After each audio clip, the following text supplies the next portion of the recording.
Senhor, muito obrigado por nos reunir aqui mais uma vez, Senhor. Chegamos aqui neste local, Senhor,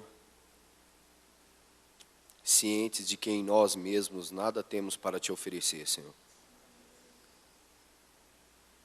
Mas a Tua graça nos habilita para toda boa obra, Senhor.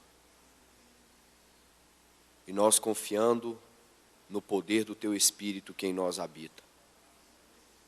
Nos colocamos aqui, Senhor, para ouvir a Tua voz. Pedimos que o Senhor, de algum modo, sobressaia as nossas dificuldades, abra o nosso entendimento, abra os nossos olhos, nos mostra mais das belezas do Senhor. Que a Tua palavra nessa noite possa, Senhor, ganhar mais espaço no nosso coração, nos levando a Te amar mais, a Te desejar mais, nos levando a uma comunhão viva com o Senhor. Ajuda cada um de nós, primeiramente ao que fala, aos que ouvem. Ajude a este homem, esta mulher, esta criança, este jovem. Confiamos somente no Senhor.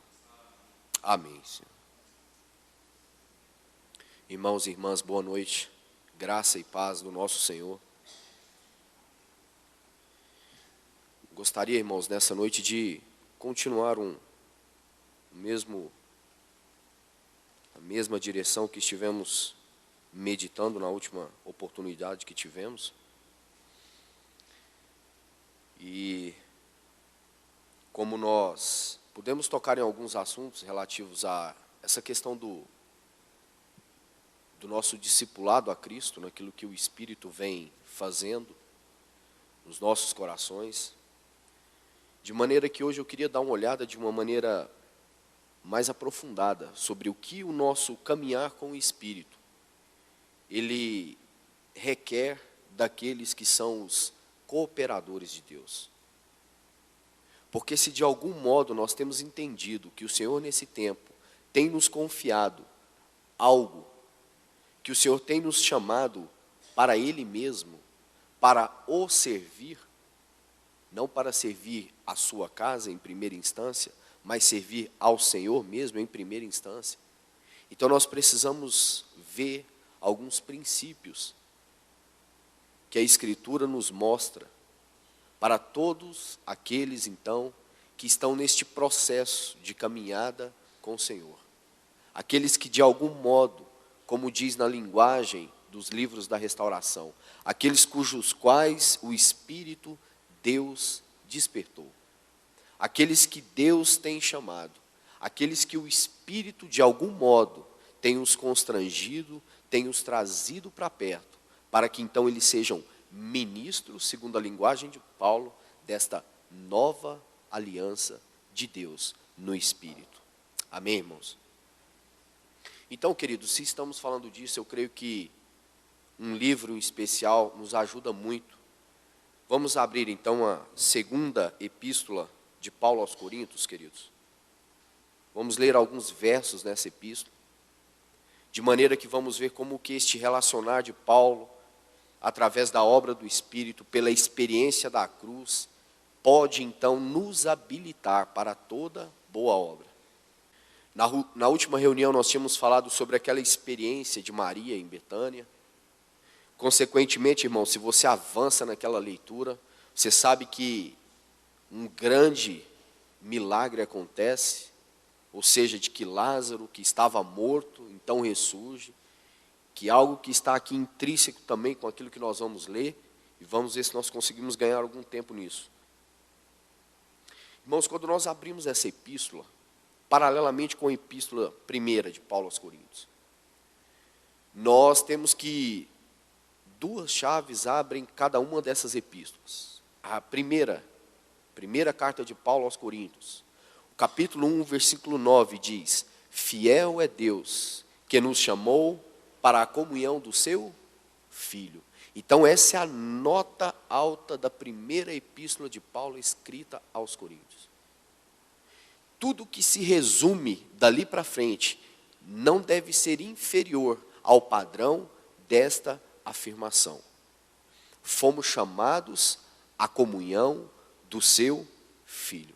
Então você conhece toda a leitura que você faz subsequente àquela carta. De forma que então isso fica muito gravado no nosso coração.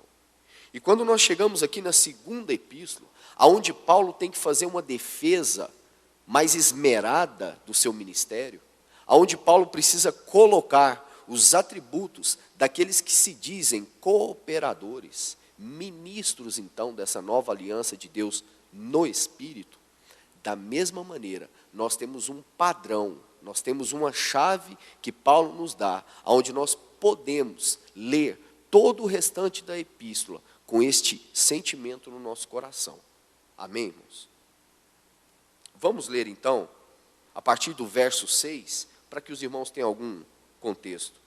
Segunda epístola de Paulo aos Coríntios, capítulo 1, versículo 6 em diante. Diz assim: mas, se somos atribulados, é para o vosso conforto e salvação.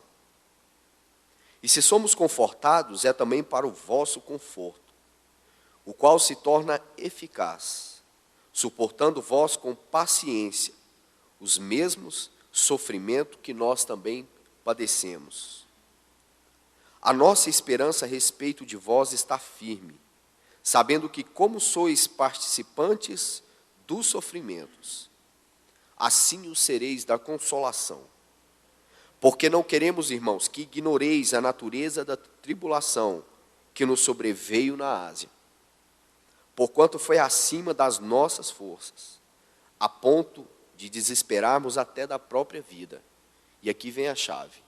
Contudo, já em nós mesmos tivemos a sentença de morte, para que não confiemos em nós, e sim no Deus que ressuscita os mortos. Então, irmãos, tudo que nós vamos ler a partir do verso 9 do capítulo 1, só pode ser lido e vivido na experiência de alguém que experimentou essa sentença de morte. É impressionante que Paulo coloca no final desse versículo, que ele diz, para que não confiemos em nós, mas sim no Deus que ressuscita os mortos. Se lembra do milagre que o Senhor fez na vida de Lázaro em Betânia? E há uma outra figura linda para isso também no Antigo Testamento, irmãos. Você se lembra quando Abraão, Deus fez uma promessa para ele de um filho? E ao que nos parece, e segundo a Escritura nos mostra, quando Abraão recebe então essa promessa, diz a palavra que Abraão colocou Isaac dentro de uma tenda. Então Isaac passou a peregrinar com Abraão. Mas a uma certa altura, depois de Deus dizer para ele, Abraão, anda na minha presença e ser perfeito, o que Abraão tem que fazer com aquela dádiva maior de Deus? Colocá-la diante do altar. No ponto da experiência cristã, nada que Deus nos concede, sejam dons, ministérios ou qualquer outra atividade no corpo da igreja que não passe pela experiência do altar, não serve. Irmãos, é impressionante, porque o processo é o contrário. Quando nós achamos que temos algo do Senhor, que o Senhor nos confiou algo, o que nós fazemos? Retemos aquilo para nós. Fazemos daquilo o nosso deleite, a nossa satisfação, o nosso bom prazer. Mas o que Deus quer é que nós possamos levar de volta, entregar no altar do sacrifício. Mas Paulo diz que ele confiava no Deus que ressuscita os mortos. Irmãos, que impressionante. Porque naquele exato momento o que Deus fez foi justamente isso. Porque ele proveu para si um cordeiro.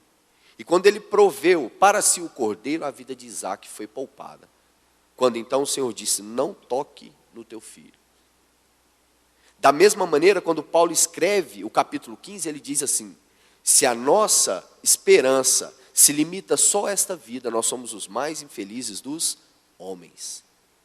Outra coisa, irmãos, Sempre quando Paulo coloca a questão do ministério do Espírito, você sempre, na maioria das vezes, vai ver esta palavra associada com poder. Poder. Por que poder?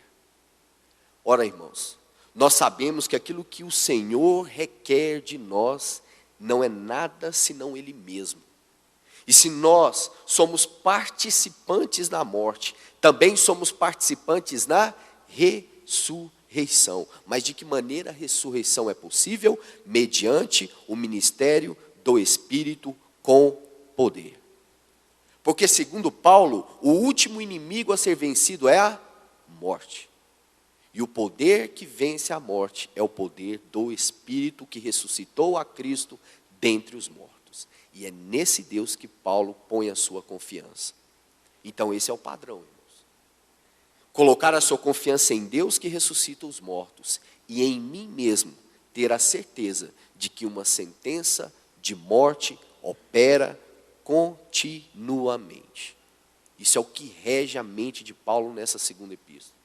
Irmãos, se nós lermos essa epístola com cuidado, nós vamos ficar assombrados com o tamanho da responsabilidade do ministério do Espírito e também naqueles que são os cooperadores. Porque se de alguma maneira essa chave não é verdade no nosso viver, irmãos, nós estamos correndo um sério risco de estarmos enganando a nós mesmos.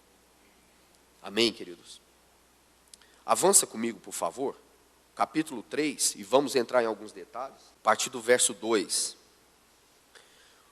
No capítulo 1, 22, ele ainda vai falar da garantia do Espírito, está logo atrás, não é? O Senhor nos garantiu, nos deu o penhor do Espírito.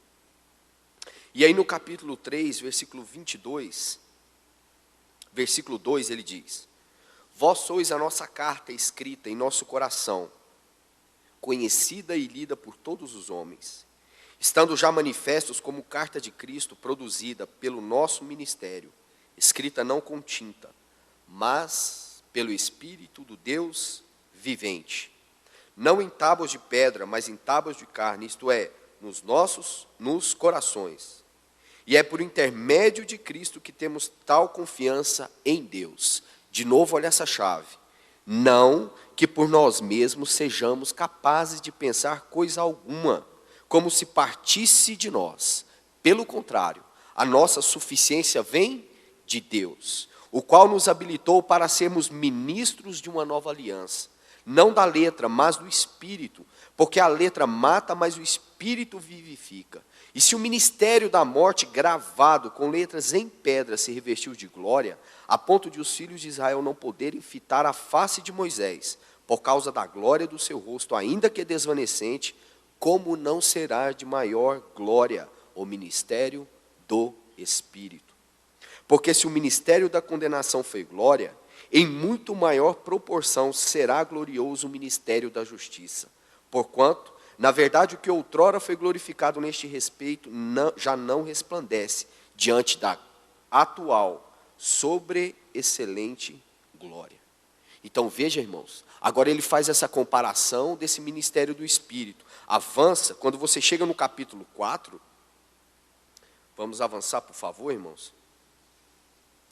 Capítulo 4, versículo 1. Pelo que tendo este ministério. Que ministério é esse, irmãos? Capítulo 3 nos diz, é o ministério do Espírito. Irmãos, não há outro ministério no Novo Testamento. Se você está lendo a carta de Paulo aos Coríntios, saiba, o Senhor, quando Ele morre e ressuscita, e o Espírito é derramado para dentro da igreja, nós começamos lá em Atos a essa nova esfera de atuação do Senhor. Então nós temos que agora, nós estamos debaixo do ministério, e não dos ministérios, mas do ministério do Espírito. Então este é o ministério que Paulo chama ministério da nova aliança, ministério do Espírito, ministério da reconciliação, ou palavra da reconciliação. São palavras equivalentes que apontam para uma única coisa: o ministério do Espírito. Então, quando ele chega no capítulo 4, ele diz: pelo que tendo este ministério. Agora veja, versículo 6. Porque Deus que disse das trevas resplandecerá a luz, Ele mesmo resplandeceu em nosso coração, para a iluminação do conhecimento da glória de Deus na face de Moisés? Não. Na face de Cristo. O conhecimento da glória de Deus na face de Cristo é a obra do ministério do Espírito. Esse é o ministério do Novo Testamento. Porque de algum modo, esta é a sobreexcelente glória. Olha o versículo 18.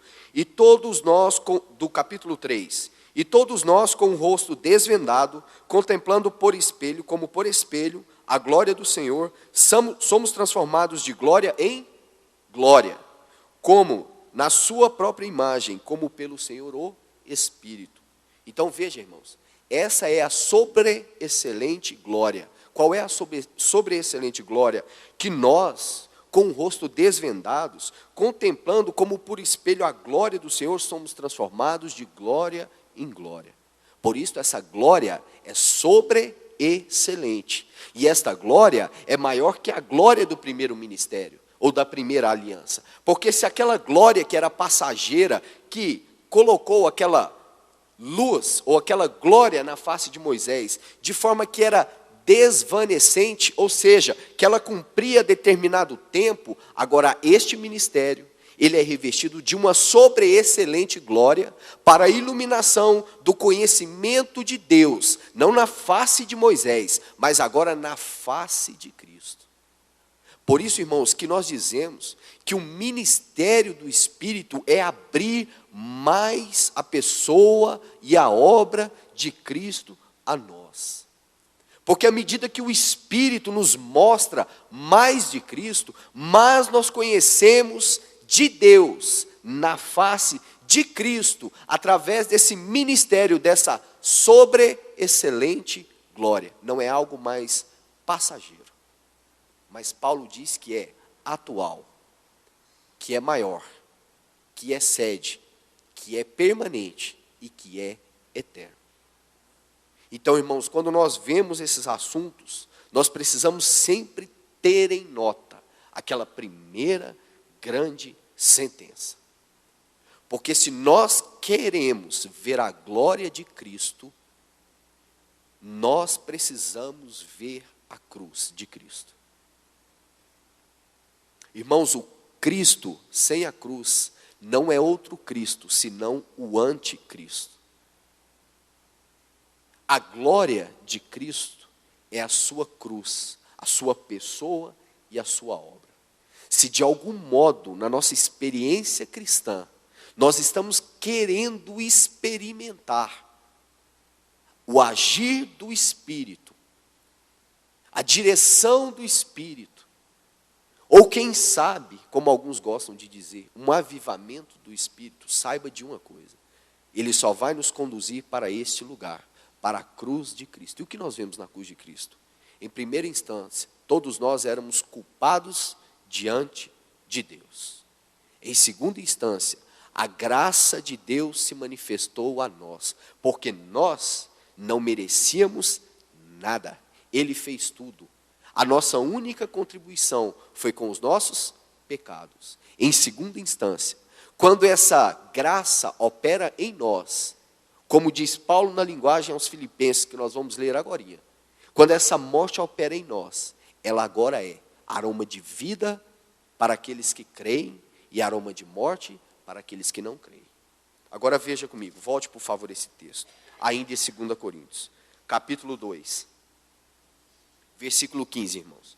Porque nós somos, para com Deus, o bom perfume de Cristo, tanto os que são salvos como os que se perdem.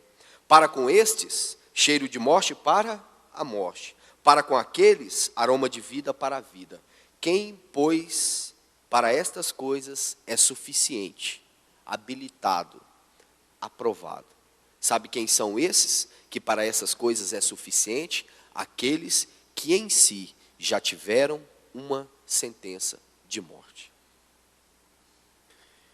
Porque se o sal perder o seu sabor, para nada mais presta, a não ser para ser lançado fora e pisado pelos homens. O que Paulo está querendo dizer aqui, meus irmãos e minhas irmãs, é que nós precisamos ser esse bom perfume de Cristo, tanto para os que creem quanto para os que não creem. Agora, quem são os habilitados para isso?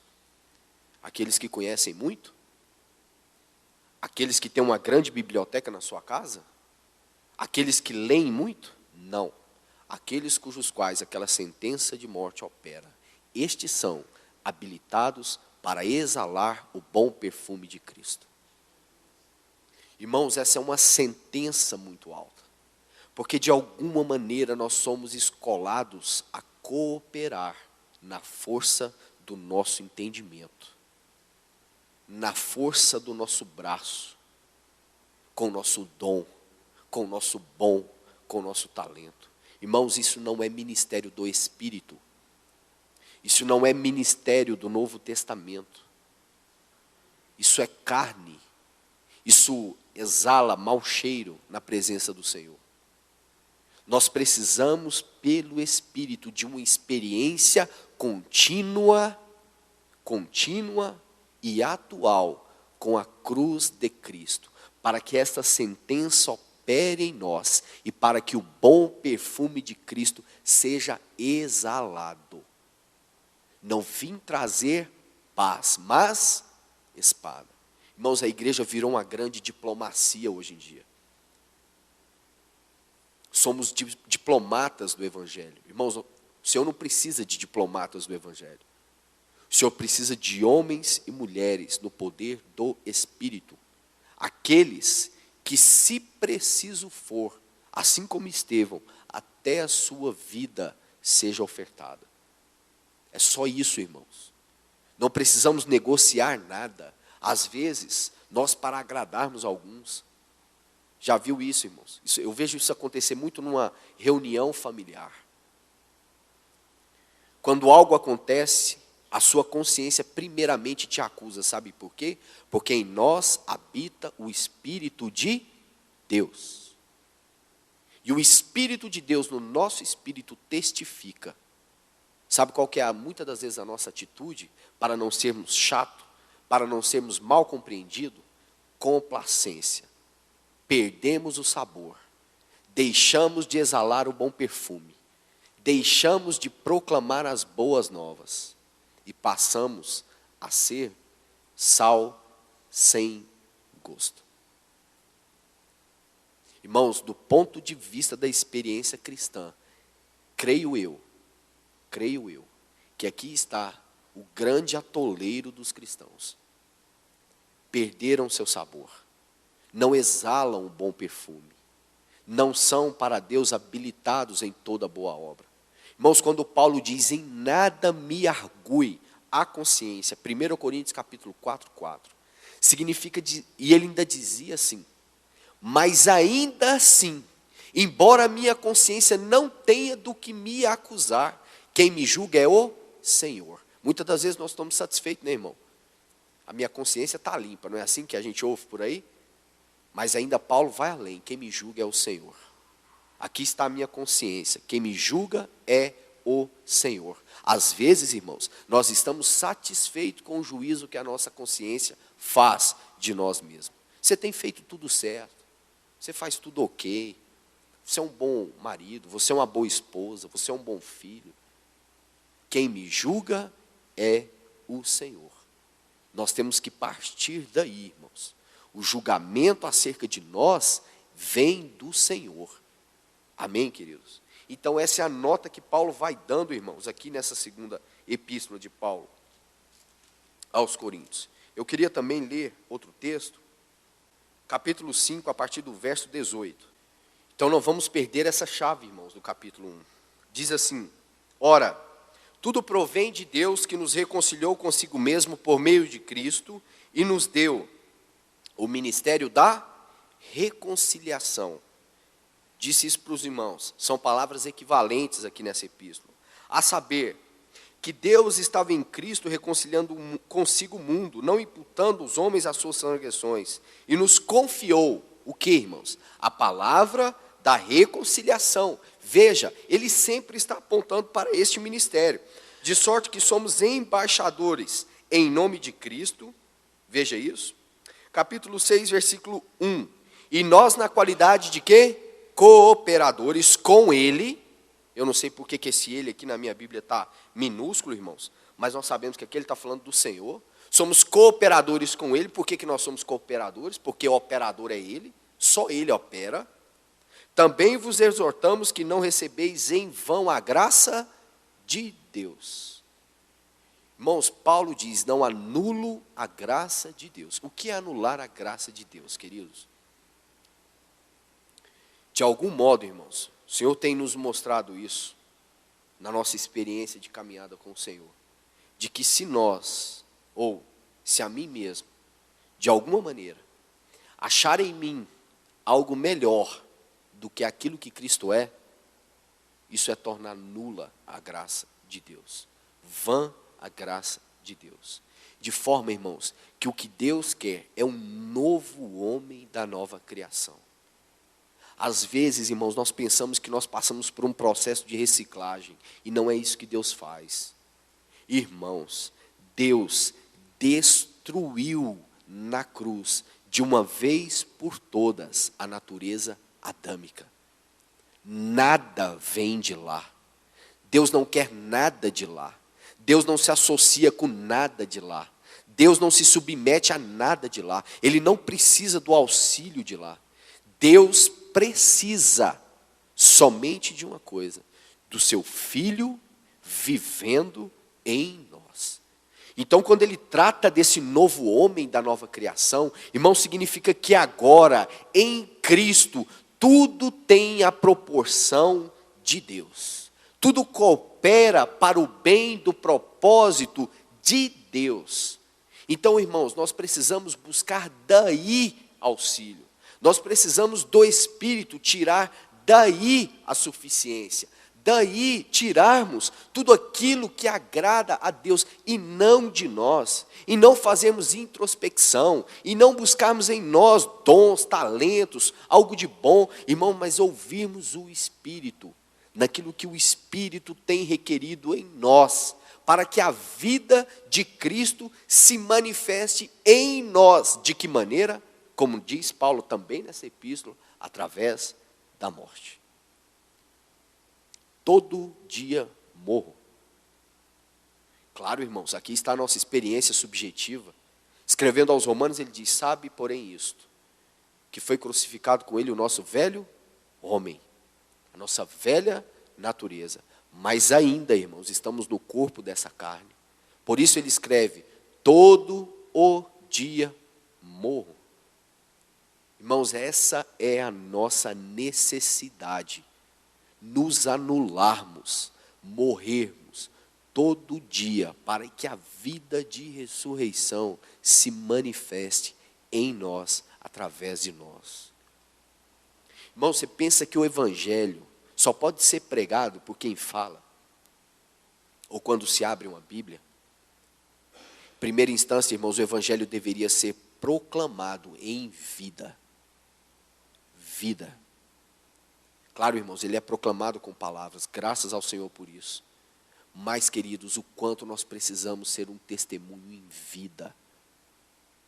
Não de que nós sabemos que Deus faz algo, mas que nós somos testemunhas de que Deus fez algo em nós.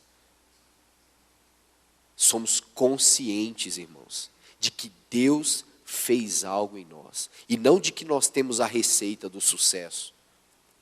E de não que nós sabemos como se deve portar, mas de que Deus fez algo em nós. De que nós, para nada prestávamos. Éramos escória, lixo. Estávamos separados de Deus. Mas que Ele, pela sua graça e misericórdia, fez algo em nós. E o resultado disso é aquilo que somos. É isso que Paulo fala para os coríntios. Vocês são uma carta escrita, lida por todos. A pergunta que se faz é, o que as pessoas têm lido de Cristo na nossa vida? Ou se leem mais a nossa autobiografia, né, irmãos? Que tragédia. Mas que o Senhor nos ajude, irmãos, Que o Senhor nos ajude. Ainda, irmãos, você vai ver capítulo 7. Veja como que essa sentença de morte ela opera em algumas áreas. Capítulo 10, até mesmo a tristeza. Veja isso, irmãos. Porque a tristeza, segundo Deus, 7:10, porque a tristeza, segundo Deus, produz arrependimento para a salvação, que a ninguém traz pesar, mas a tristeza do mundo produz o quê? Morte. Oh, queridos, é possível sim entristecermos para o arrependimento e isso produzir em nós salvação. Até mesmo a tristeza segundo Deus. Se em nós opera essa sentença de morte. Porque senão, a tristeza que vamos sentir é segundo o mundo. E essa produz morte. Veja, irmãos, que instâncias isso vai tomando. É por isso que quando Paulo chega, Filipenses, vamos abrir aqui, irmãos. Enquanto eu estou com esse texto aqui em mente. Capítulo 3, nós até lemos esse texto na última reunião. A partir do versículo 7, ele diz, mas o que para mim era lucro, isto considerei perda por causa de Cristo, né? Versículo 10, ele diz assim, para o conhecer e o poder da sua ressurreição e a comunhão dos seus sofrimentos, conformando-me com ele na sua morte. Agora de novo, olha onde que a mente de Paulo está, para de algum modo alcançar a ressurreição dentre os mortos. Porque o Deus em quem aquele que recebeu em si uma sentença de morte confia é aquele Deus que ressuscita os mortos. Mas volte de novo nesse versículo 10, irmãos. Veja, para o conhecer e o poder da sua ressurreição e a comunhão dos seus sofrimentos, conformando-me com ele na sua morte.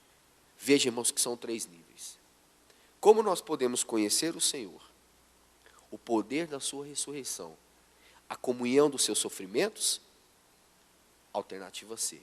Conformando-nos com ele na sua morte. Irmãos, se nós tiramos isso daqui do texto, tudo que está descrito acima fica impossível. Como que nós vamos conhecer o Senhor, o poder da sua ressurreição, sermos participantes nos seus sofrimentos, sem não nos conformarmos com ele na sua morte? Por isso que Paulo diz, ninguém me moleste, trago no meu corpo o que sobra das aflições de Cristo pela sua igreja. Ah, irmãos, se você prega e diz, quem quer conhecer o Senhor? Muitos vão levantar as mãos. Quem quer conhecer o poder da ressurreição do Senhor? Essa é a grande preocupação de muitos. O que vai acontecer conosco depois que nós morrermos? Alguns se habilitam até mesmo a participar nos sofrimentos de Cristo. Mas conformar com a morte, experimentar o que Cristo experimentou. Hebreus diz que ele aprendeu a obediência pelas coisas que sofreu. Meu querido, me responda isso. Jesus, acaso era desobediente? Mas, irmãos, ele veio e assumiu a sua e a minha condição. E ele aprendeu a obedecer pelas coisas que sofreu.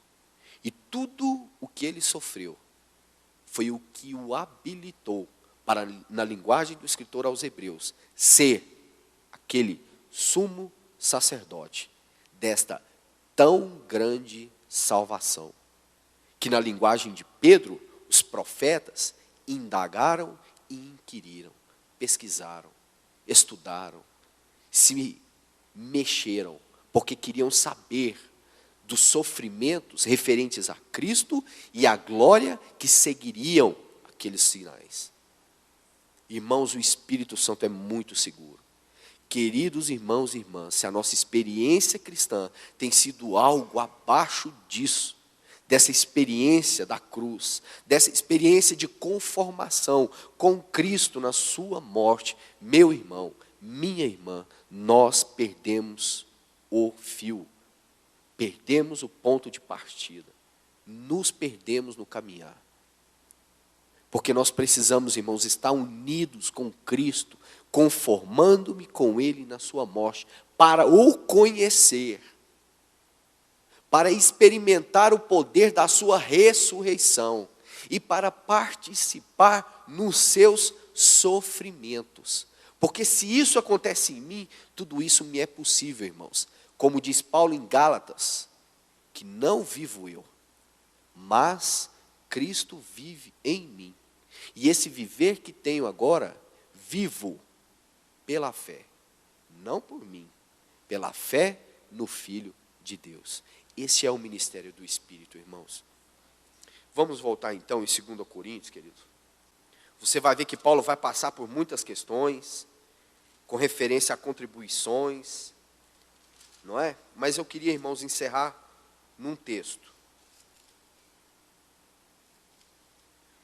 Veja, capítulo 10, versículo 11.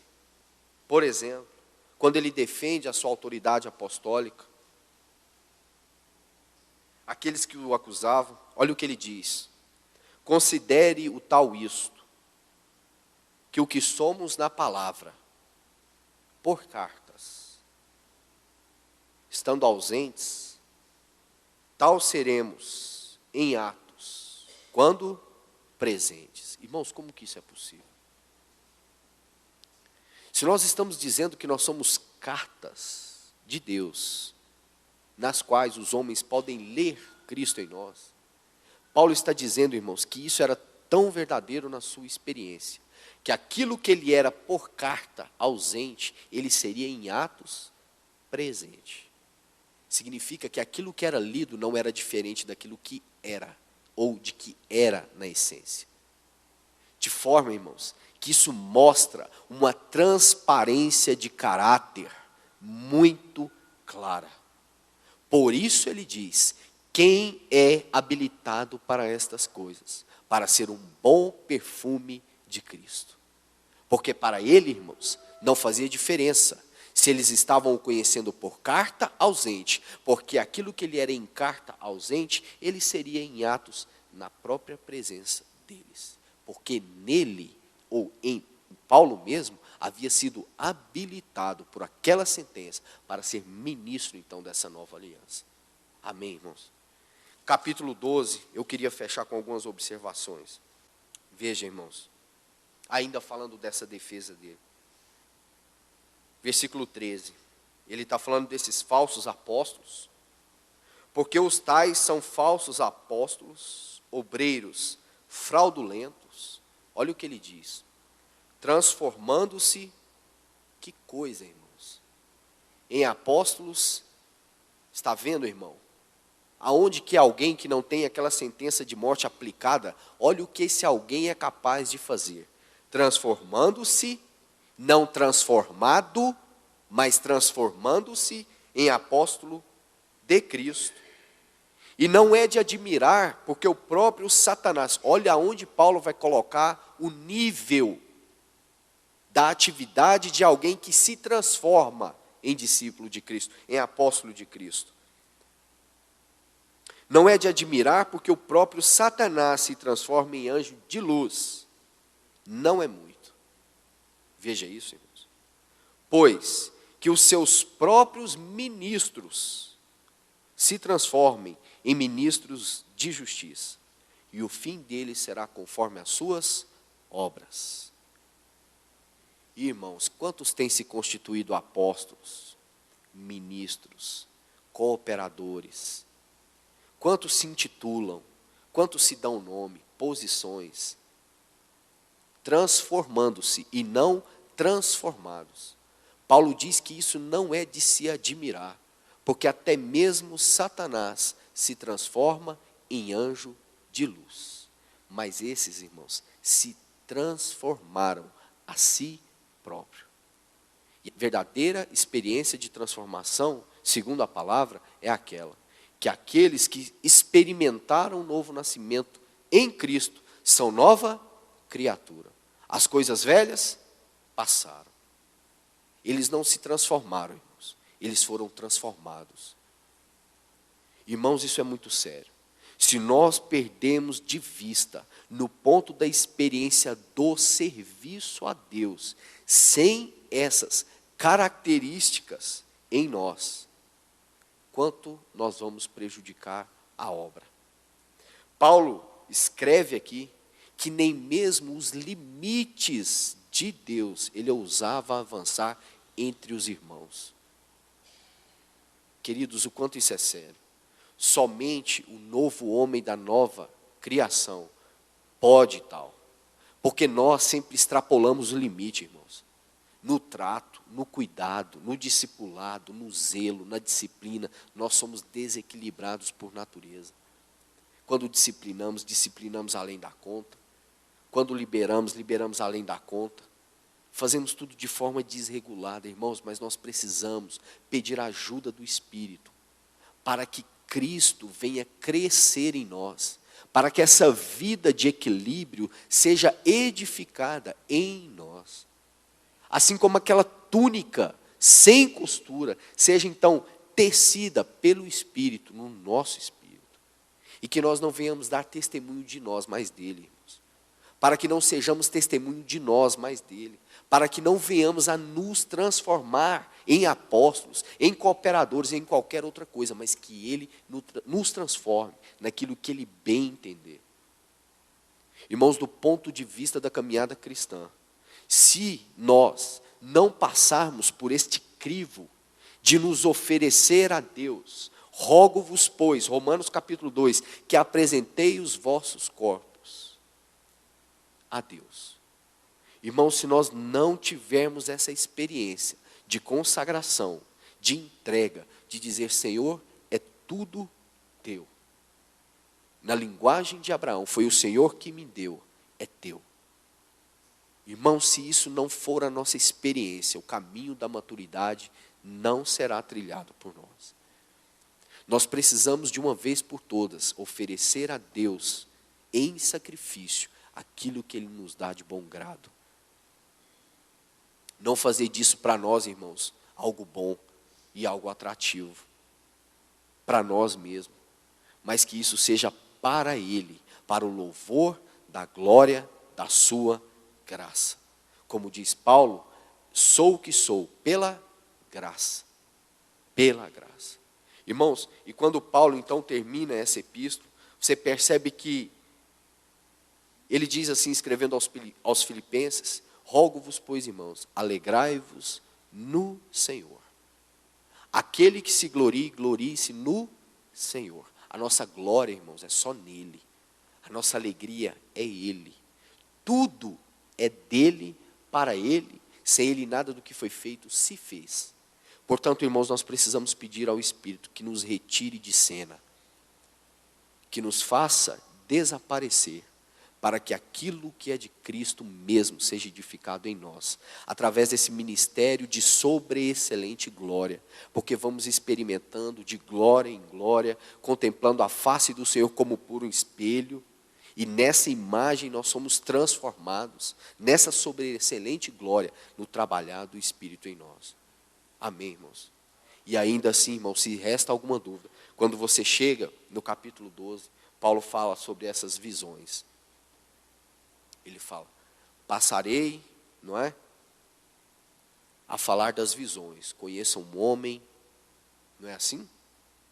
Que foi arrebatado, não sei se no corpo ou fora do corpo. Mas lá no meio desse capítulo ele vai falar de um espinho na carne.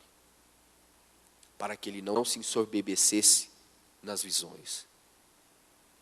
Irmãos, vamos pedir ao Senhor que nos coloque no devido lugar. Sabemos que de nós e de nós mesmos, nós somos um perigo, irmãos. Um perigo. Que Ele nos coloque no nosso lugar. Que a palavra dEle opere em nós.